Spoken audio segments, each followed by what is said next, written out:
Again, thank you, Randy and Zoe. We definitely have a vibrant ministry here, and one of the things that I was on a roll financially, Dave Ramsey, as he referenced, was also the first, or my introduction to how do you kind of get a handle to this financial situation. And from there, I got into this thing called FIRE, you sort of how you retire early and do all the good stuff here. And as a result of some of those strategies, I too looked at tithing, and my wife and I, we had a spirited discussion about how we were going to get there, but we did. And as Randy and Zelda said, I don't miss it. I don't miss it because there have been more blessings, that have flowed as a result of that. I'm not here to brag or anything, but I'm saying though, I paid off my house long before I retired, and I'm what they call debt free. I don't have a car, everything's paid, debt free. So I had no problem with somebody knocking on my door or ringing the doorbell. I know it's not a bill collector. People say, I know that. And that's freedom though. Yeah, it is. It's freedom. It's true. And what it has afforded me though in my family is that my wife and I, we travel a lot. And so she likes to go to Martha's Vineyards with her sisters, her real sisters, not sorority sisters, her real sisters. It's 5 of us. They do that every year. We pay for that. We don't put it on charges or anything. And in addition to that, we just went to Europe for 2 weeks. We go to the U.S. Open tennis tournament in New York, and I still tithe. We still tithe.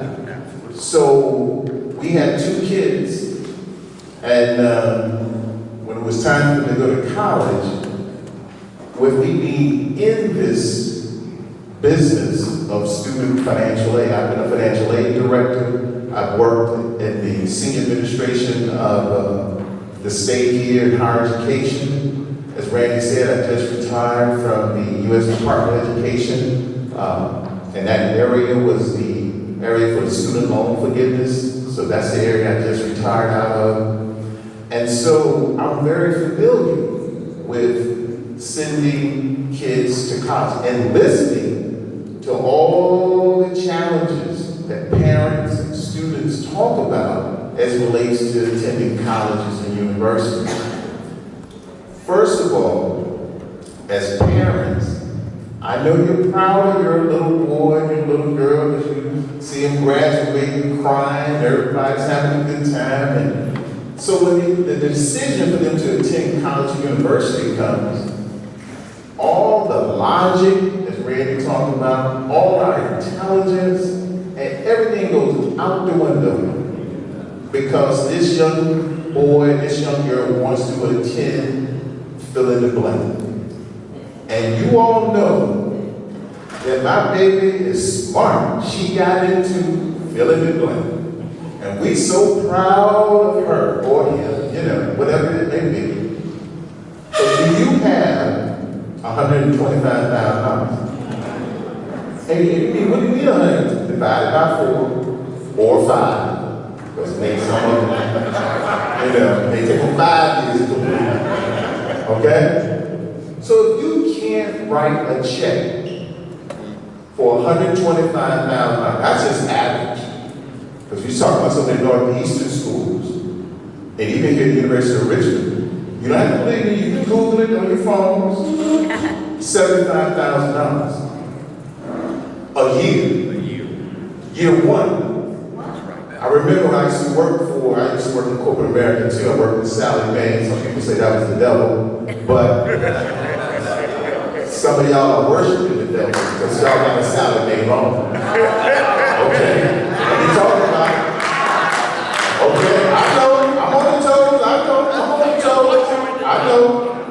And the thing is that that, I understand why you all took out that loan. Because you were so proud. And you want, this is the mix, for some of them, it may have been the first one. And then I know one, when I used to go to colleges and universities, and it would say, well, Grandmama, why don't you sign, because by the time it comes up for you to pay, you'll be dead and you won't have to worry about it.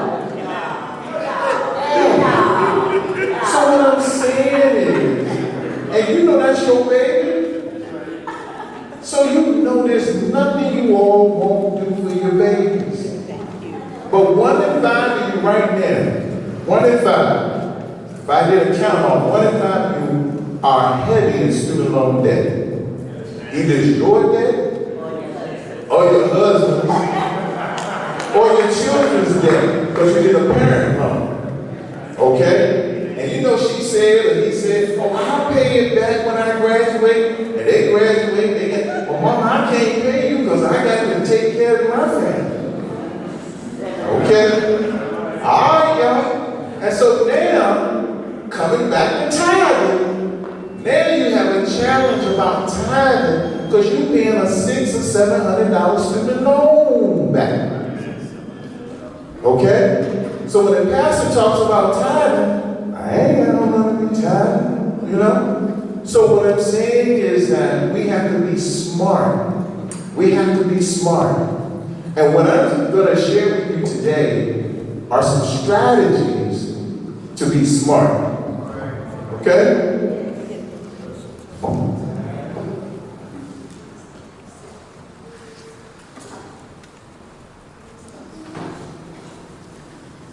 Okay, you gotta understand what student financial aid is.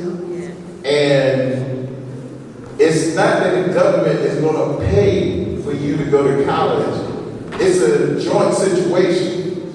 And we were talking at the table here about, I think North Carolina has a real special program for in-state residents who attend state schools. And we were talking about Winston-Salem, and I mentioned, excuse me, a friend of mine is attending Fayetteville State. So I said, oh yeah, I'm familiar with that program where they're paying you, I mean, through your tax dollars to go there. Okay.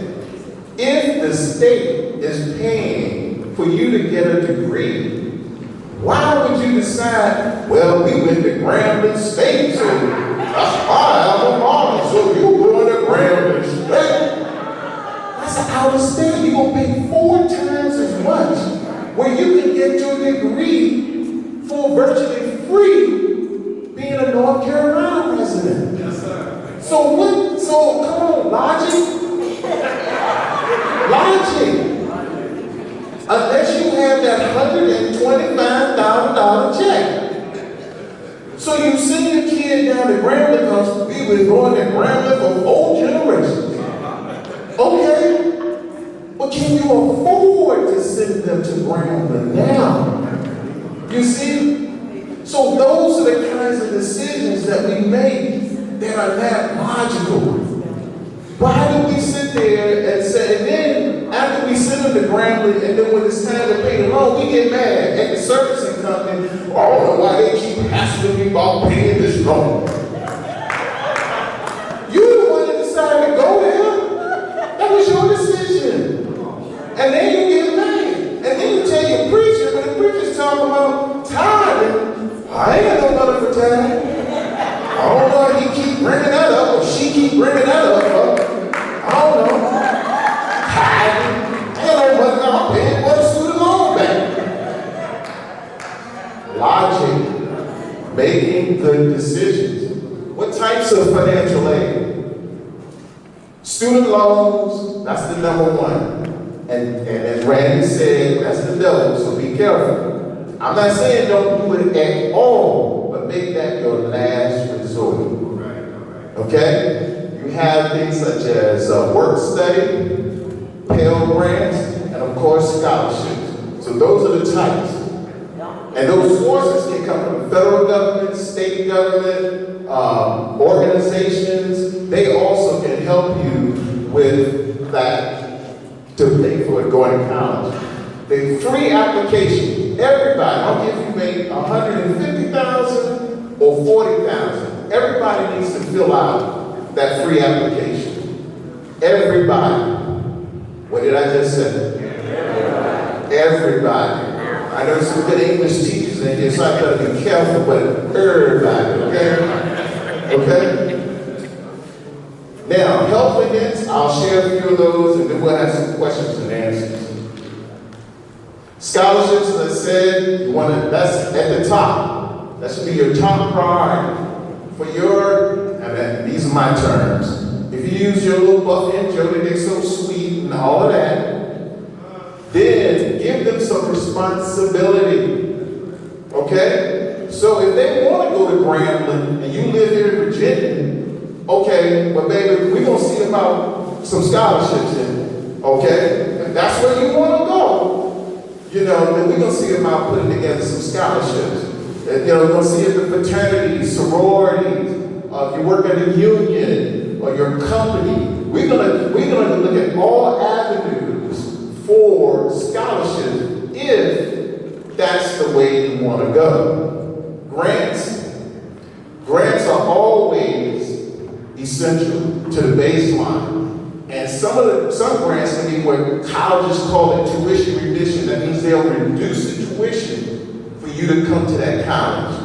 Most private institutions will do that. State institutions don't have as much latitude with that, but definitely private institutions. So it may be cheaper to go to some private schools than some state schools. It just depends on what state and what private institution you're referring to. Work study. Ain't nothing wrong with working. No, I mean, some people like this is kryptonite. No, I ain't got time to work. I ain't got time in the library. I'm studying. Nah, 20 hours a week. Nothing wrong with that. 20 hours. 20 hours. And of course, I talk about student loans. So we want to stay away from those.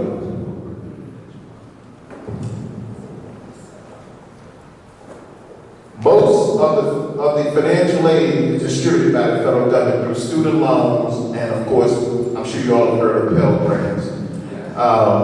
You want to make sure particularly if you're eligible for a Pell Grant, there's something called the SEOG.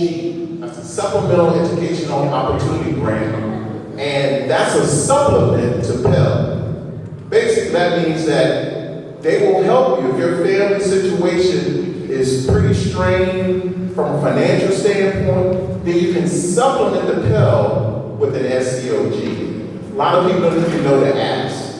So be sure you ask about that for your son and daughter. When you travel to these schools to see which one you want to attend and all of that.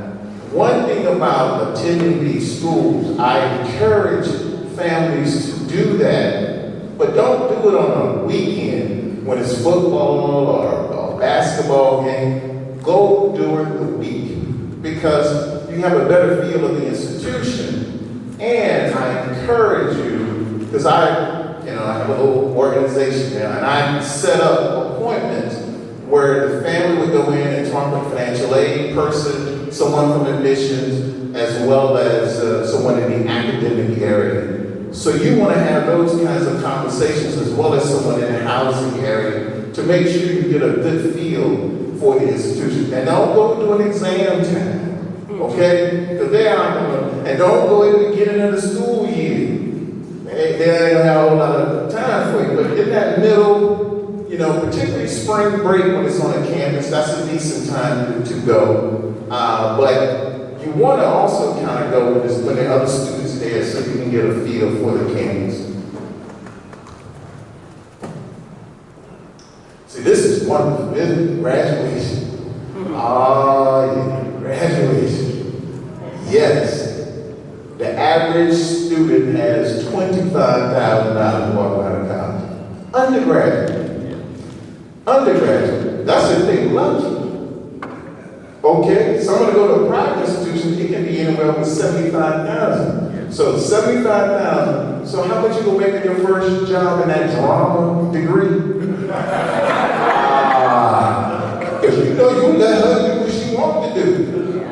made what you want, baby. Okay?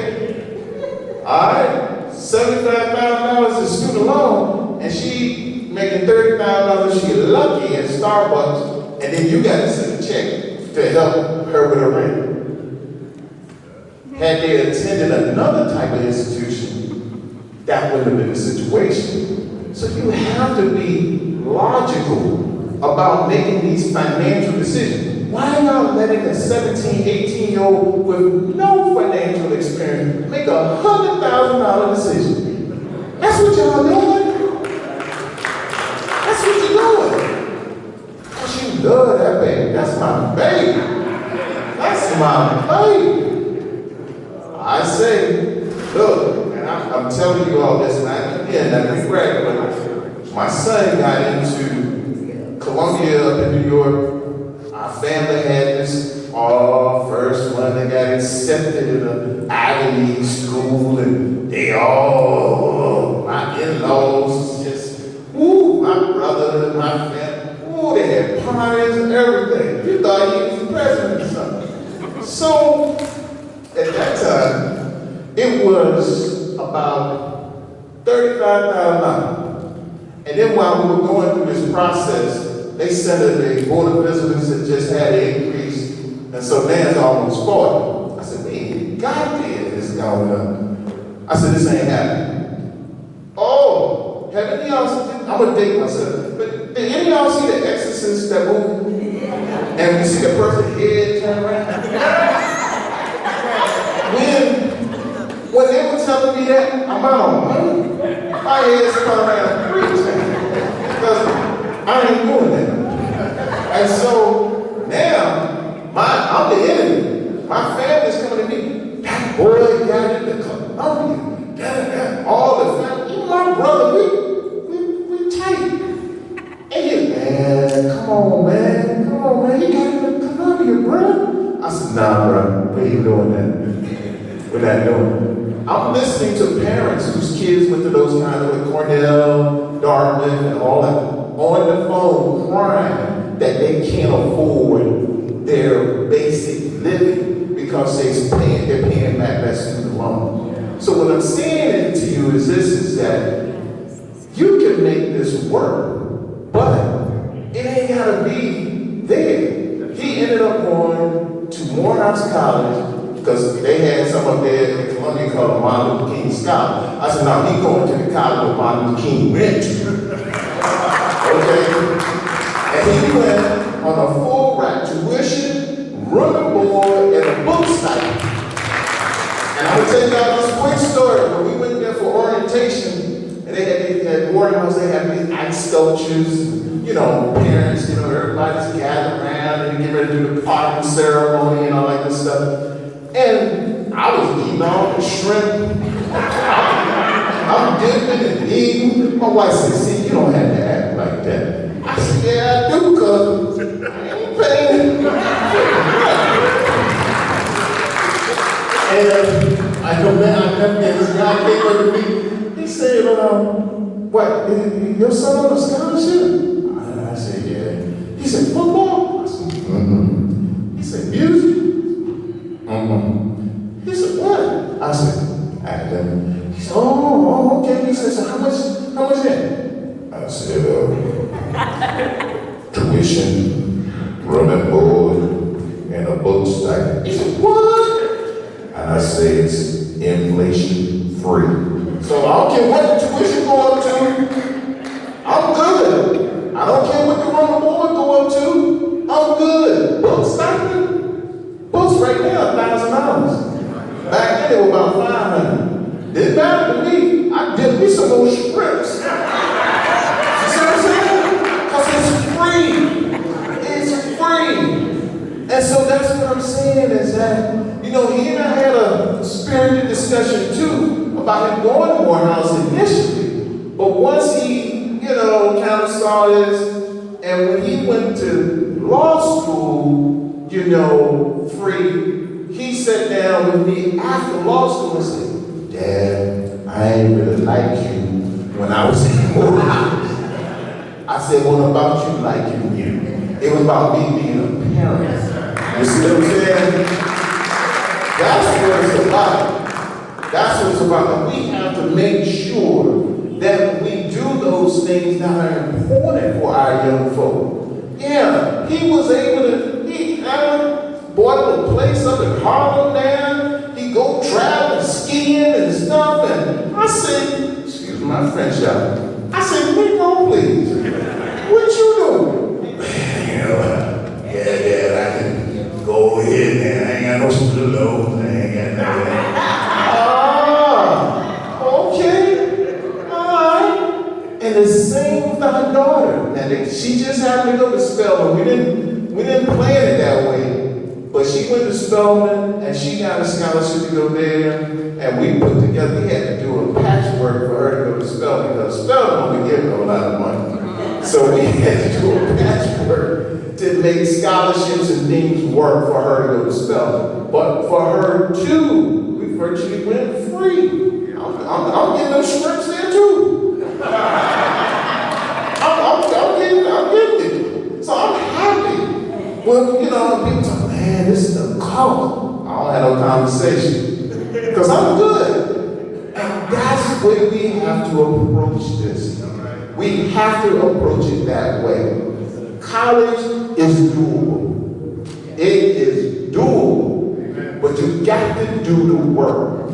You got to do the work. And my daughter went to UC Berkeley. She got a graduate degree out there.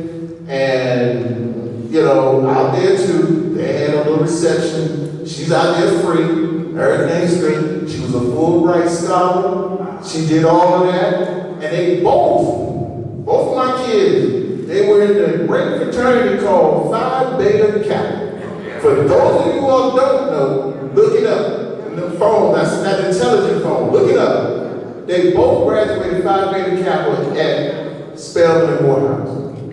And that enabled them to go to graduate school for virtually free as well. So what I'm saying is that's how my wife and I can go to the U.S. Open and stay in Manhattan and and just go to a bunch of all the great tennis out there for a week. We Negroes and go stay up in New York for a week in Manhattan and still pay tithes. And still pay tax. Now, I know we get a little long here, so I'm going to speed it up a little bit. Foundations and organizations. As I said before, you want to make sure that you're in connection with whatever organization you're affiliated with, but then also do a Google search. You can, right now, that phone that you have has more information.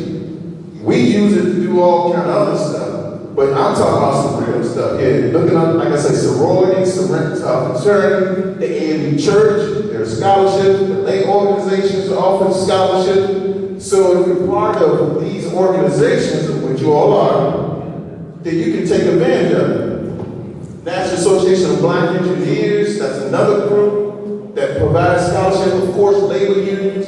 Some of you work for folks. I used to work for Salome. They offer scholarships for dependents. And so my daughter got a scholarship from them as she went to Spelman. So what I'm saying is that these things are doable. Some of you work for it. If you don't know, check with your HR folks. They'll let you know if there's a scholarship. Don't forget the military. Of course, the military. You can either do it on the front end with ROTC, or some of you who are going back to school, you can do it through, they call it DSST now. It used to be Dante's. So, but there are ways that you can get that. Yes?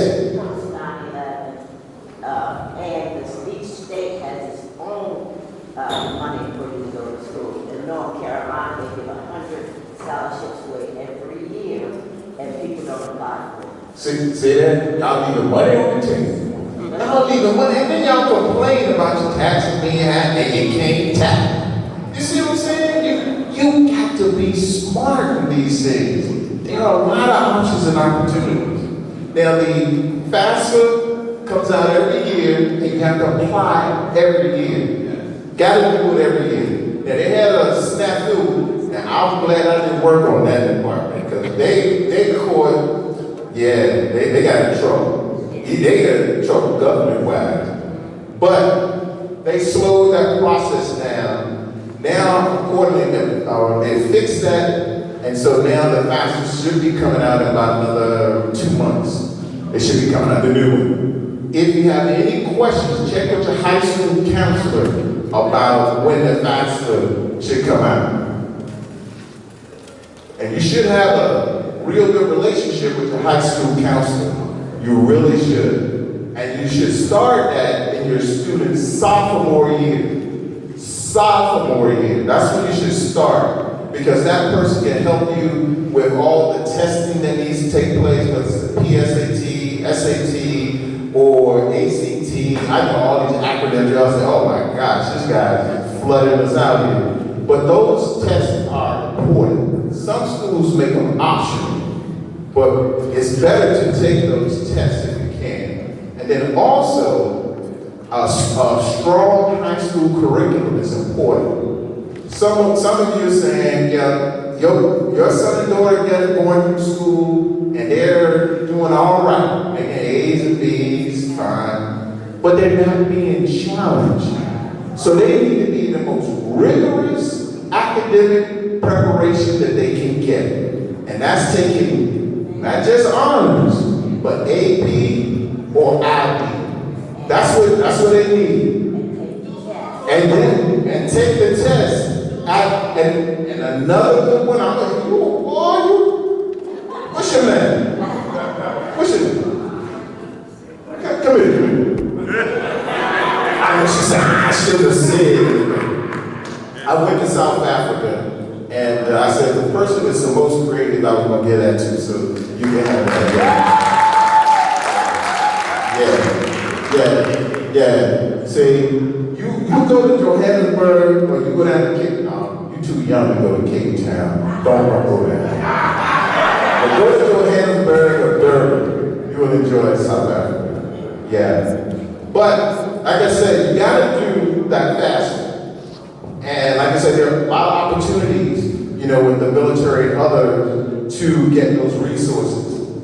And the federal government and the many organizations use the FAFSA as a basis for determining whether you're going to get a scholarship in some cases, or in the federal government, how much you're going to be eligible for. So that's what the FAFSA determines. That's right. Yep. And then, you can go to studentaid.gov to get that information. So you make sure you have all your financial information in. Then don't get mad because this is the government asking for your information. Y'all give more information to the social media people than, just to help your son and daughter. So y'all just go and click on stuff. They say, you agree with the term? Yeah, I agree. And you just click and go, and you're like, wow, all these emails and all the ads and stuff. Because you have given them permission to send you that stuff. So yeah. Okay.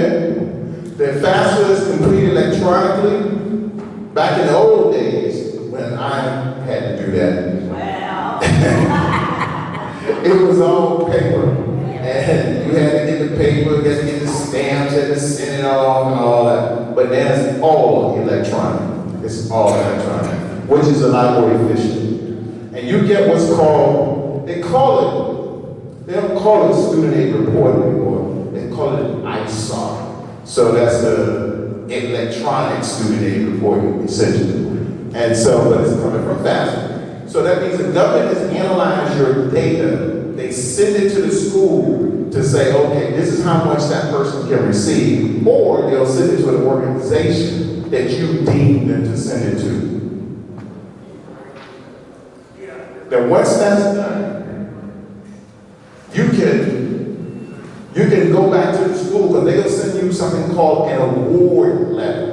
An award letter is going to say, this is how much, based on the federal government, what we can do, and because of that, we're going to give you this, and you get something called an award letter. Some people look at that award letter and go like, oh, man, this is tough. Well, you can negotiate that award letter.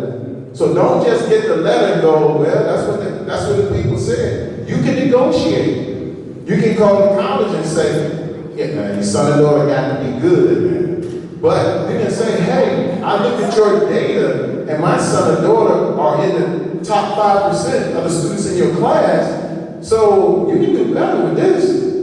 Still give some pushback. Well, we got a lot of, you just hold it. I call it the pregnant pause. When they say no, just say, just wait.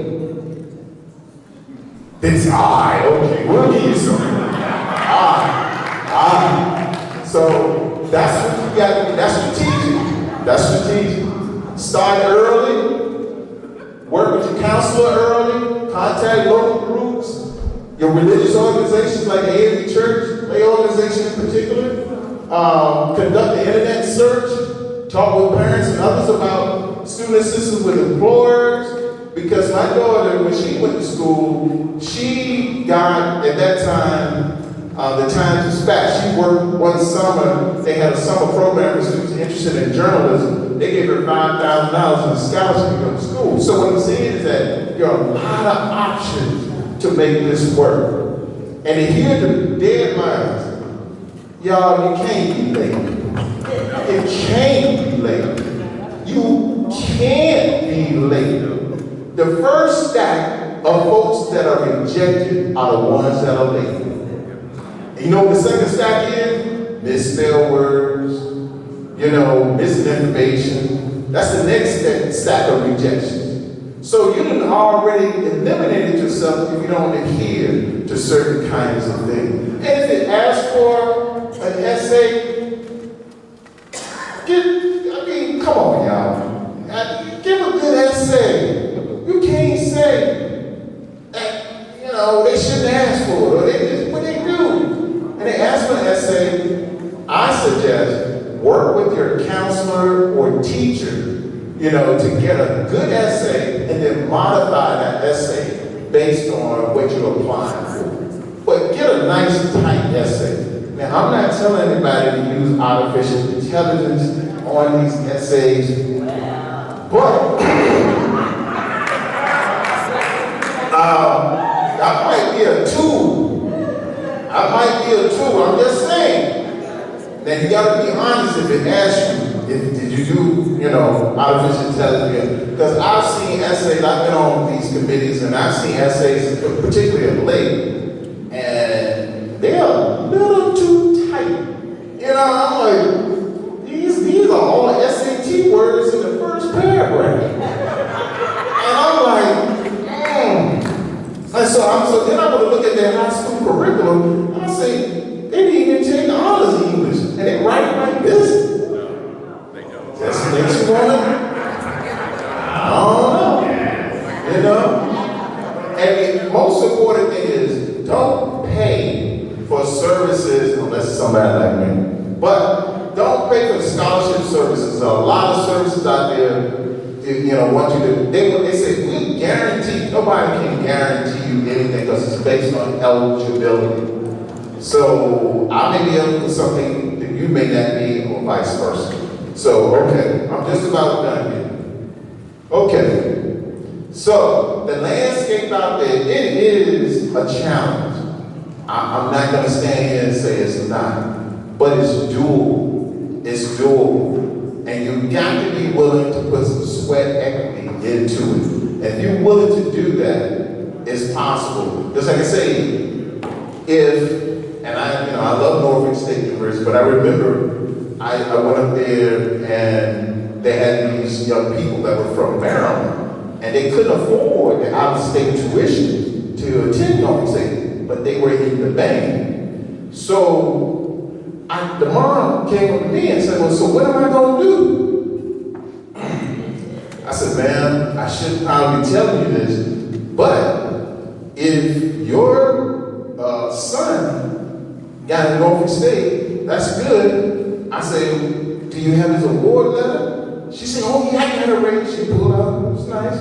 I said, well, if he go back home to Maryland, go to Morgan, he got a Pell Grant, he had a SEOG, and I said, if he uses those, plus what the state of Maryland has for in-state student, you may get a refund check for going to Morgan State.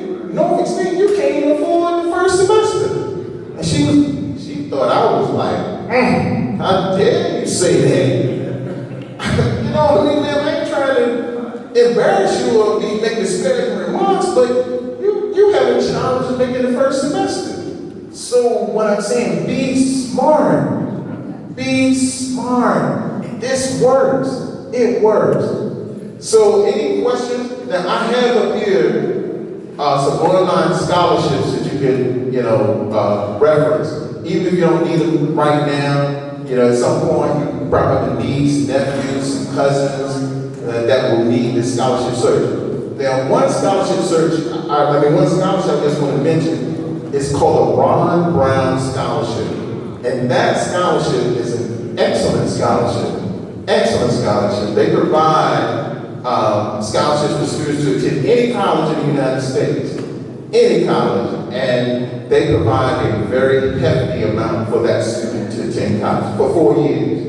For 4 years. And that's another thing. Some colleges will what I call front load students. That means they take care of you in your freshman and sophomore year, and they kind of drop you for your junior, senior year. So whatever you get from a college or from an organization, try to make sure it's for all 4 years. Okay? All 4 years. Now, I'm giving y'all free information today. Free. Yeah, and like I say, I got these scholarships up here, so that means you can apply to these and go to free. Now, if you want a concierge situation, then you got to contact me. And I'll work one-on-one with you and your family. Now, I don't, because I know y'all love your children, so I don't get into disputes. I just lay it out. And I let you all make the decision. Because I'm not going to say, why don't you talk to him and tell him, no, man, no. Or the student like, man, why you tell my daddy that? Why you tell him? No, I just lay it out. And you make the decision. Okay? All right. I'm getting the rap and they're like they do on Apollo. They're about to hang me off the stage here. All right, any questions? If I don't have any questions, I think all minds are clear. Come up here and get your information. Okay? Amen.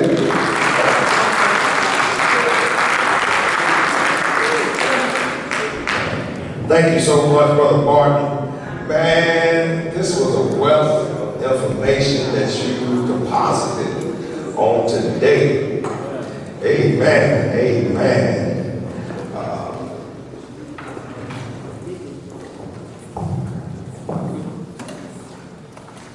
The information today hits home. This is personal. We all are working and investing in our offspring. We have family that have offspring that is going to be graduating soon. This is how we set the foundation. First is in your own house, personal. Getting your stuff in order, being a good student.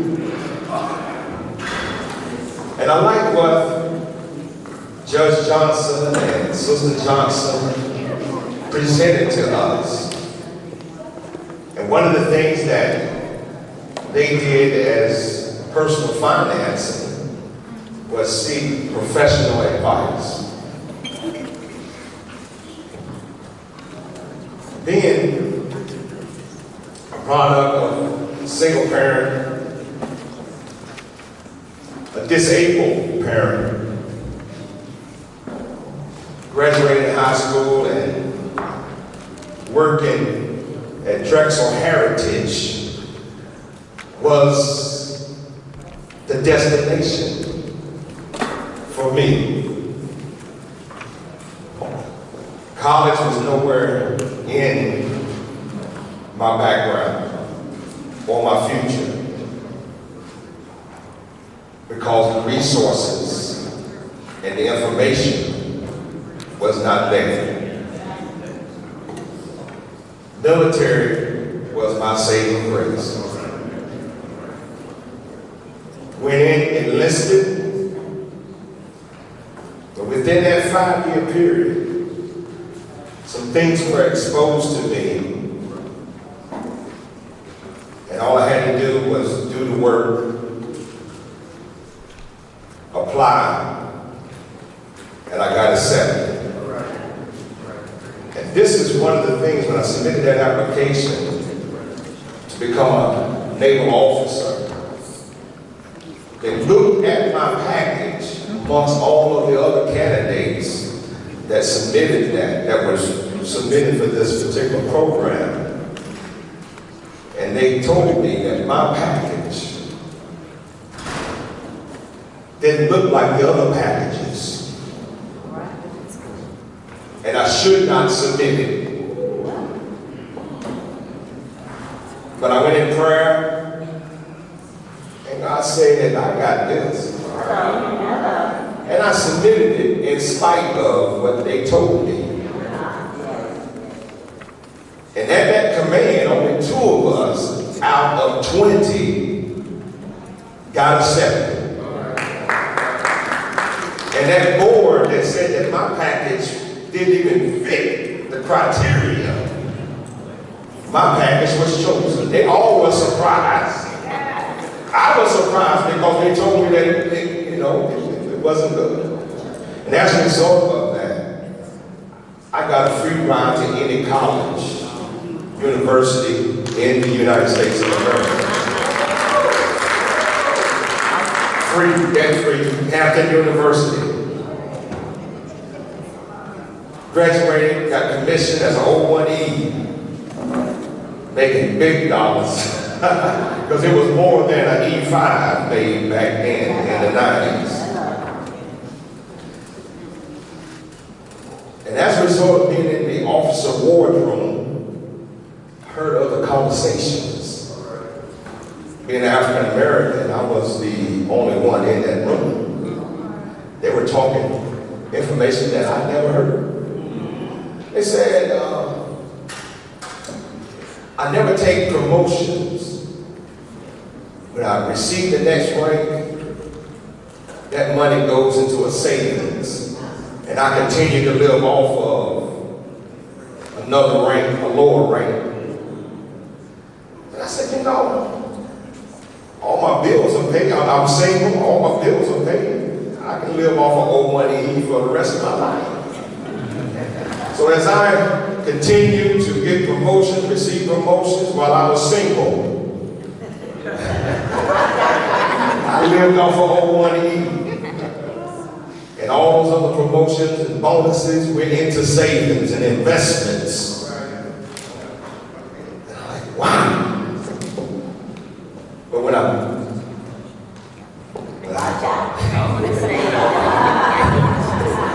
I had a change in lifestyle,